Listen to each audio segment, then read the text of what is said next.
I'm Angelo Paletta from Burlington. This is the car cathedral. Yeah, I'm definitely a Ford fanatic. I'm car crazy, just love cars. I have no other real passion, no boats, no cottages, no bikes. Cars are it. This is a combination car storage, not a museum, definitely a working garage that people can come and see. I have a second-story man cave with a 50s style diner, big screen TV, a whole bunch of memorabilia from Ford, big, small. Of course, I have a Christmas tree. It's Christmas every day of the year at the Car Cathedral. And it's just a place to come and relax, have some fun, have some pizza, charity events, get together, barbecue, whatever. So I have OCD, obsessive car disorder. Ford's been part of my life from day one. My father in the late 50s was Ford. You know, he drove Ford station wagons, he had Torinos. He eventually graduated to Lincolns. Still drives a Lincoln today. So the blue oval has been in my blood for quite a while. So this one here is a 2006 Canadian spec Ford GT. This car had 24.5 miles on when I bought the car. It's never been plated. It has 29 miles on it. All those miles have been done in my driveway. And this is really a super pristine car. It is a collector's item with the original stickers, plastic on the seats, the original window stickers from the factory. And you see it's a Canadian spec car because you actually see the Canadian flag on the windshield. So this Ford GT is actually the first Ford GT I purchased. It's the American racing colors, white with blue stripe. This is more of a daily driver for me. It's been on rallies in the States. One thing that's really neat about this car is we did in honor of Shelby when he passed away, and he actually signed the center console on this car.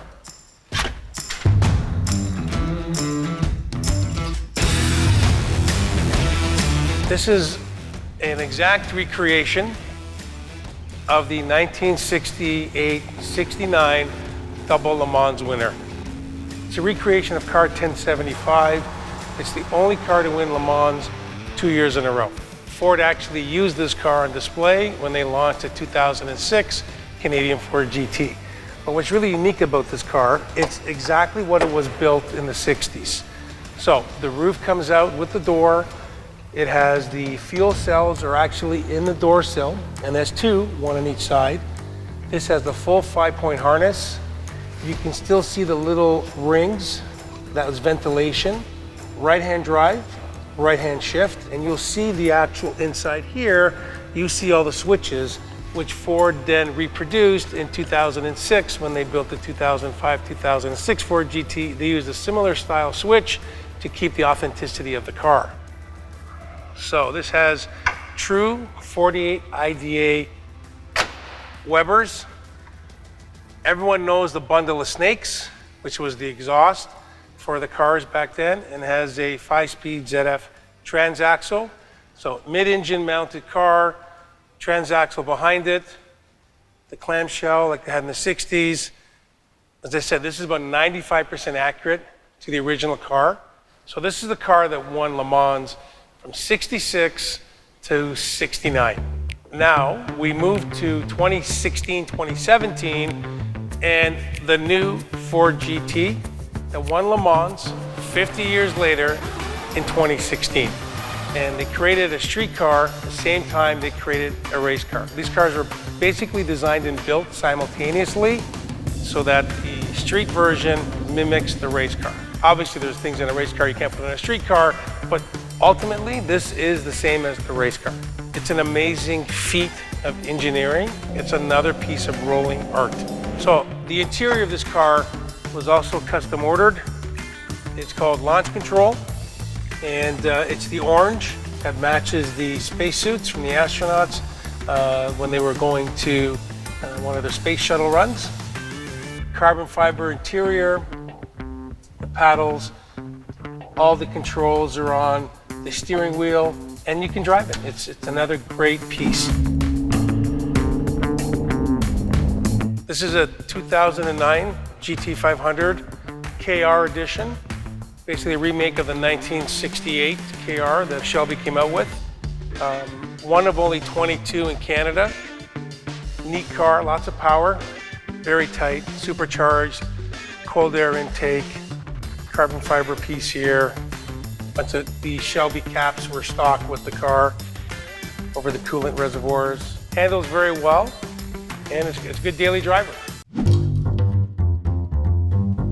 This is a very unique piece. This is an original Shelby Cobra, all aluminum, an original 427 side oiler motor, and NASCAR big spline 4-speed top loader. What's very unique about that is that both of those pieces were built by Bill Parsons from Southern Automotive, and he actually built transmissions and engines for Shelby in the 60s. It's number 2 of only 12 American-made cars. Another neat piece about this car has aluminum inner wheel fenders. It's the only one in the world that I know of that has that, and it was actually done by a gentleman who apprenticed in England making the aluminum bodies for Ace for Shelby. The engine on this car is spectacular. All original, 427 side oiler. The car's only got about 200 miles on the car. I'm the only person to ever drive this car. I found it in a warehouse in San Jose, California. It had been purchased by the gentleman in 1997, second year after Shelby started again, and it sat in his warehouse until I bought it in 2010. Original bias ply tires, and very loud, very hot, and the car is all made by hand. This is a hand-rolled aluminum Shelby Cobra.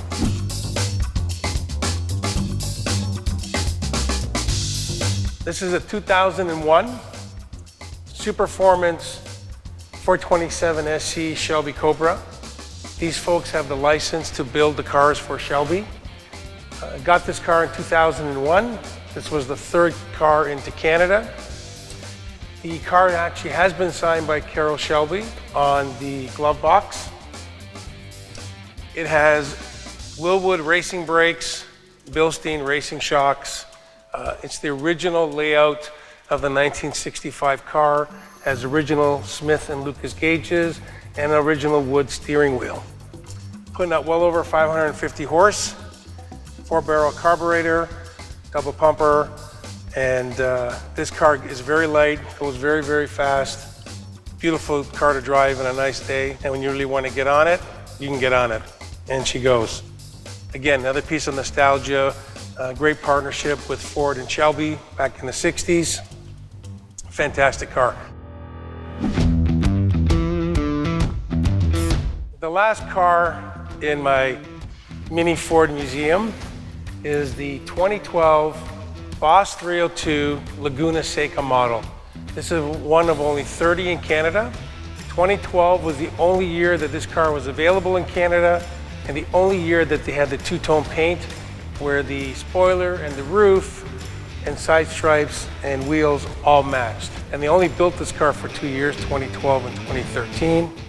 This car has the full Recaro racing seats, as well as 5-point harnesses for both the driver and passenger, has no rear seat, and a fully integrated roll cage into the car.